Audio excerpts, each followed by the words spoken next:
মৰমৰ ছাত্ৰ ছাত্ৰীসকল, আজি আকৌ তোমালোকৰ বাবে লৈ আহিছোঁ আপোন পাঠৰ পাঠ 11ৰ এজাক কপৌৰ কাহিনীৰ প্ৰশ্নোত্তৰখিনি। প্ৰথমতে কি আছে? ক্ৰিয়াকলাপ।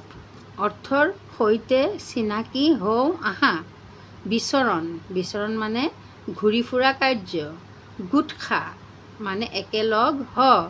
প্ৰকাণ্ড বৰ ডাঙৰ। বিয়াগোম হাক মানে বাধা। তাৰপিছতো কি আছে চোৱা? পঢ়া আৰু বুজা। মূৰ্ধন্য নয় অন্তস্থই। মূৰ্ধন্য নৰ লগত অন্তস্থ যোগ হ'লে কি হয়? মূৰ্ধন্য নয় অন্তস্থ ইয়কাৰ। বৰ্গীয় জয় নিয়য়। বৰ্গীয় জয়ৰ লগত নিয় যোগ হ'লে কি হয়? বৰ্গীয় জয় নিয় ন। দন্ত্য তয় উয়াব্যয়। দন্ত্য তয় উয়াব্যয় কি হয়? দন্ত্য তয় উয়াব্যয় ত। মূৰ্ধন্য নয় মূৰ্ধন্য দয় কি হয়? নয়দান দ। ক্ষীয় অন্তস্থই। ক্ষীয় অন্তস্থ যোগ হ'লে কি হয়? ক্ষীয় অন্তস্থ ইয়কাৰ। তাৰপিছত 1 নম্বৰটো কি আছে? পঢ়া আৰু লিখা। ব ৰতেকাৰে ৰে মূৰ্ধন্য নত ইয়কাৰ। ব ৰে ন। তালব্য সৎ হচুকাৰে সু। দয় ধ ধ কি হ'ল? সু ধ। তাৰপিছত কি আছে? বত হচুকাৰে বু। দয় ধ ধ কি হ'ব? বুদ্ধ। দন্ত্য স নয়তেন্ত সন্ত।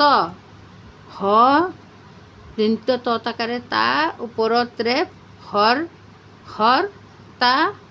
তাৰপিছত ক দন্ত্য তৰ ওপৰত ৰেপ আকাৰ কৰ্তা হৰ্তা কৰ্তা। এইটো কি হ'ল? হৰ্তা কৰ্তা। তাৰপিছত কি আছে? বত হচিকাৰে বি। জয় নিয় গ। তাত আকাৰ দন্ত্য ন বিজ্ঞান। ল ক্ষীয় অন্তস্থ ইয়কাৰ লক্ষ্য। ম দন্ত্য নয়তান্ত্ৰ মন্ত্ৰ। ম দন্ত্য নয়তান্ত্ৰ তাত দীঘিকাৰ মন্ত্ৰী। ম দন্ত্য নয়তান্ত্ৰ তাত হচিকাৰ মন্ত্ৰী। তয় উয়াব্যয় ত মন্ত্ৰিত্ব। দন্ত্য দতেকাৰে দে উয়াব্য দন্ত্য তয় উয়াব্যয় ত দে ব ত কি হ'ল? দেৱত্ব। ম হ দন্ত্য নয়তান্ত কি হ'ব? ম হ অন্ত মহন্ত। কত আকাৰে কা নয়দাণ্ড কাণ্ড। পত ৰকাৰে প্ৰ কা নয়দাণ্ড কি হ'ব? প্ৰকাণ্ড। এইখিনিলৈকেতো তোমালোকে বুজি পাইছা ন? এতিয়া 2 নম্বৰটো কি আছে? শব্দ সজা। এই বাকচটোত কি আছে? কিছুমান যুক্তাক্ষৰ দিয়া আছে, শব্দ দিয়া আছে। তাৰ পৰা লৈ এইখিনি পূৰাব দিছে। খালী ঠাই পূৰ কৰা। খালী ঠাই নহয়, এই খালী ঠাইখিনিত বহাব দিছে। এতিয়া কি আছে? ম ইয়াত কি হ'ব? বত ইয়কাৰ ম। ইয়াত কি আছে? দন্ত্য নয়তান্ত মন্তব্য। ম নয়তান্ত কি হ'ব? দন্ত্য নয়তান্ত এইটো দন্ত্য নয়তান্তটো ইয়াত আনিব। কি হ'ব? মন্তব্য মন্তব্য। ইয়াত কি হ'ব? বত হচিকাৰে বি। বত হচিকাৰে বিৰ লগত বত হচিকাৰ দিলে বি হয়। তাতে কি লগালে কি এটা শব্দ হ'ব? তাত আকাৰ দন্ত্য ন। বত হচিকাৰে বি এইটো বৰ্গীয় জয় নিয়। বৰ্গীয় জয় নিয় লগালে কি হ'ব? বি জ্ঞা ন। বৰ্গীয় জয় নিয় বিজ্ঞান। বুজি পাইছানে? তাৰপিছত কি আছে? পৰশু ৰাম কত হচিকাৰে কু। ইয়াত কি হ'ব? মূৰ্ধন্য নয়দাণ্ড তাত হচুকাৰ। তেনেহ'লে কি হ'ব? পৰশুৰাম কুণ্ডু। পৰশুৰাম কুণ্ডু। বুজি পাইছানে? এতিয়া কি হ'ব? তাৰপিছতো কি হ'ব?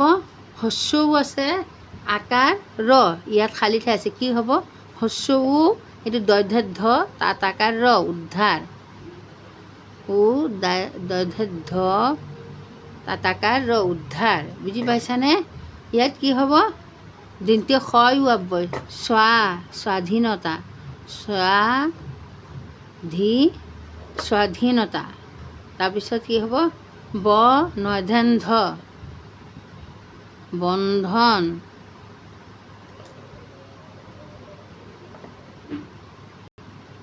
তাৰপিছততো কি আছে গথ হচুকাৰে গু ৰথ হচুকাৰে ৰু গুৰু গুৰু। তাৰপিছত এইটো ইয়াত কি ইয়াৰ পৰা কি আহিব তয় বয় ত গুৰুত্ব। তাৰপিছত কি আছে ছয়ৰে আ ম এতিয়া কি হ'ব নয়তন্ত্ৰ যোনটো নয়তন্ত্ৰ আমন্ত্ৰ মূৰ্ধন্য ন আমন্ত্ৰণ। এতিয়া 3 নম্বৰটো চোৱা কি আছে বন্ধনীৰ ভিতৰৰ পৰা শুদ্ধটো বাছি বাক্যটো লিখা। বন্ধনীৰ ভিতৰৰ পৰা শুদ্ধটো বাছি বাক্যটো লিখিবলৈ দিছে। সুবুদ্ধি এটা মূৰ্খ জ্ঞানী কপৌ আছিল। কি হ'ব সুবুদ্ধি এটা মূৰ্খ আছিল নে জ্ঞানী কপৌ আছিল নে কি আছিল জ্ঞানী কপৌ আছিল ন। আমি পাঠটোত কি পাইছোঁ জ্ঞানী কপৌ আছিল। খ নম্বৰটো সুবুদ্ধি দলটোৰ একেবাৰে আগত পাছত উৰি গৈছিল। সুবুদ্ধি দলটোৰ একেবাৰে আগত গৈছিল নে পাছত উৰি গৈছিল আগত উৰি গৈছিল। তাৰ পিছে পিছে সিহঁতৰ দলটোৰ কপৌবিলাক উৰি গৈছিল। সৰিয়হৰ গুটিবোৰ সিঁচৰিত হৈ আছিল। সৰিয়হৰ গুটিবোৰ সিঁচৰিত হৈ আছে নে থোপ খাই আছিল কি আছে সিঁচৰিত হৈ আছিল। কি হ'ব এইটো শুদ্ধ হ'ব। আকৌ তোমালোকে লিখোঁতে এনেকুৱা আকৌ লিখিবা দেই সৰিয়হৰ গুটিবোৰ সিঁচৰিত হৈ আছিল। আকৌ এইটো লিখিবা সুবুদ্ধিৰ দলটোৰ একেবাৰে আগত উৰি গৈছিল। তাৰপিছত ঘ নম্বৰটো চোৱা কি জগবন্ধু নামৰ নিগনি এন্দুৰটোৱে কপৌজাকক জালৰ পৰা মুকলি কৰিছিল। জগবন্ধু নামৰ নিগনি আছিল নে এন্দুৰ আছিল এন্দুৰটোৱে কি কৰিছিল কপৌজাকক জালৰ পৰা মুকলি কৰিছিল। তাৰপিছৰ প্ৰশ্নটোলৈ আহা ব'লা মিলাই লিখা। ইয়াত প্ৰকাণ্ড মানে ডাঙৰ তাৰ অৰ্থটো হ'ব জিৰণি মানে বিশ্ৰাম মানে জিৰণি মানে কি হয় বিশ্ৰাম। আমি বিশ্ৰাম লওঁ নহয় বিশ্ৰাম লোৱা আৰু জিৰণি লোৱা শব্দ একেই অৰ্থ বুজা শব্দ। গুটি কি হ'ব বীজ।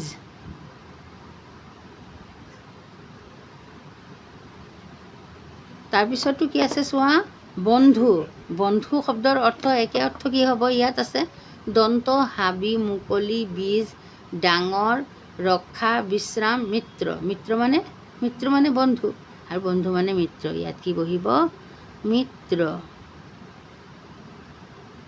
বুজি পাইছানে দাঁত মানে কি হ'ব ইয়াত কি আছে মিত্ৰ গ'লগৈ বিশ্ৰাম গ'লগৈ ডাঙৰ গ'লগৈ এতিয়া কি আছে দন্ত হাবি মুকলি ৰক্ষা। কি হ'ব এতিয়া দন্ত হাবি হ'বনে মুকলি হ'বনে ৰক্ষা হ'বনে নহয়। দন্ত মানে দাঁত দন্ত চিকিৎসক বুলি নকয় দন্ত মানে দাঁত। মুক্ত মানে কি মুক্ত মানে মুক্ত কৰি দিলে চৰাইজাকক মুক্ত মানে মুকলি। কি হ'ব ইয়াত মুকলি। উদ্ধাৰ মানে কি হ'ব ৰক্ষা কৰা। উদ্ধাৰ কৰিলে সিহঁতক মানে সিহঁতৰ বিপদৰ পৰা ৰক্ষা কৰিলে। তাৰপিছতো কি আছে অৰণ্য মানে কি হ'ব অৰণ্য মানে কি আছে হাবি। অৰণ্য শব্দৰ অৰ্থ হ'ল হাবি। বুজি পাইছানে এতিয়া 5 নম্বৰটো কি আছে 5 নম্বৰটো প্ৰশ্নবিলাক প্ৰথমে কোৱা তাৰপিছত লিখা। তাৰপিছৰ প্ৰশ্নটো চোৱা প্ৰথমে কোৱা তাৰপিছত লিখা। ক নম্বৰটো কি আছে কপৌজাকে কি খাই পেট ভৰাইছিল। কপৌজাকে কি খাই পেট ভৰাইছিল। খ নম্বৰটো চোৱা কপৌজাকৰ দলপতিৰ নাম কি আছিল। তাৰপিছত গ নম্বৰ প্ৰশ্নটো কি আহিল কপৌজাক অলপ আঁতৰৰ হাবিখনলৈ কিয় যাব খুজিছিল। তাৰপিছত ঘ নম্বৰটো কি আছে শিমলুজোপাৰ তলত কি সিঁচৰিত হৈ আছিল। তাৰপিছত ঙ নম্বৰটো কি আছে কপৌজাক কিহত বান্ধ খাই ধৰিছিল। তাৰপিছত প্ৰথম 6 নম্বৰ আহঁত গছৰ গুৰিৰ গাঁতত বাস কৰা এন্দুৰটোৰ নাম কি আছিল। দ্বিতীয় 6 নম্বৰটো কি চোৱা কপৌজাকক কোনে জালৰ পৰা মোকলালে। তাৰপিছত 6 নম্বৰটো আছে তুমি সদায় দেখি থকা যিকোনো এবিধ পোহনীয়া চৰাইৰ বিষয়ে তিনিটি বাক্য লিখা। তোমালোকে যিটো চৰাই চব সময় দেখা তাৰ তুমি সদায় দেখা যিকোনো এবিধ পোহনীয়া চৰাইৰ বিষয়ে, যেনেকৈ কুকুৰা, হাঁহ এইবিলাকৰ বিষয়ে, পাৰ, সিহঁতৰ বিষয়ে কেইটামান বাক্য লিখিবলৈ দিছে। তোমালোকে নিজে লিখিবা, চেষ্টা কৰিবা, পাৰিবা। এতিয়া আমি প্ৰশ্নৰ উত্তৰলৈ চাওঁ ব'লা। এতিয়া প্ৰশ্নৰ উত্তৰটো কি আছে? প্ৰশ্নটো কি আছিল? 5 নম্বৰ ক, কপৌজাকে কি খাই পেট ভৰাইছিল? কপৌজাকে কি খাই পেট ভৰাইছিল? উত্তৰটো কি হ'ব?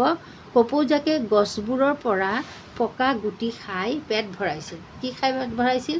পকা গুটি খাই পেট ভৰাইছিল। খ নম্বৰটো চোৱা, কপৌজাকৰ দলপতিৰ নাম কি আছিল? কপৌজাকৰ দলপতিৰ নাম কি আছিল? উত্তৰটো কি হ'ব? কপৌজাকৰ দলপতিৰ নাম কি আছিল? সুবুদ্ধি আছিল। বুজি পালানে তোমালোকে? একেবাৰে সহজ সহজ প্ৰশ্নবিলাক দিছে। গ নম্বৰটো চোৱা, কপৌজাক অলপ আঁতৰৰ হাবিখনলৈ কিয় যাব খুজিছিল?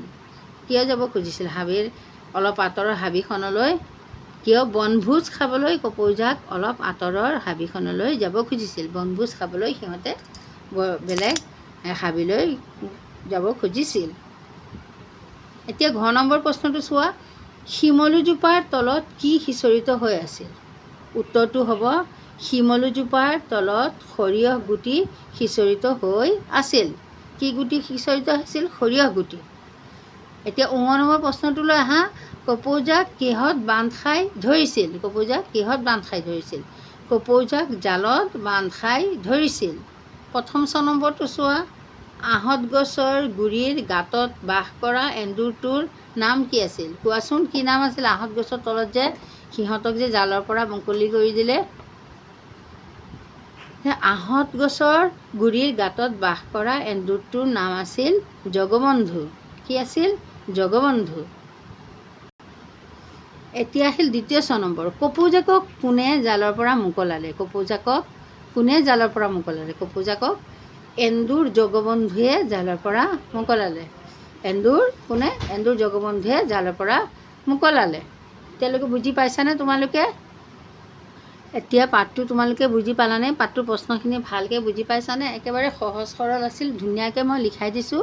তোমালোকে বহী এখন লৈ আৰু কলম এটা লৈ, বহী এখন লৈ কলম এটা লৈ ভালকৈ টুকি ল'বা। আজিলৈ ইমানেই। যদি তোমালোকে মোৰ এই পঢ়াখিনি পঢ়াৰ পৰা তোমালোকে অকণো উপকৃত হোৱা, তেনেহ'লে চেনেলটো ছাবস্ক্ৰাইব কৰিবা, লাইক কৰিবা, শ্বেয়াৰ কৰিবা আৰু চবকে পঠাই দিবা, যাতে চবেই উপকৃত হ'ব পাৰে। এতিয়ালৈ বাই বাই। Bye bye.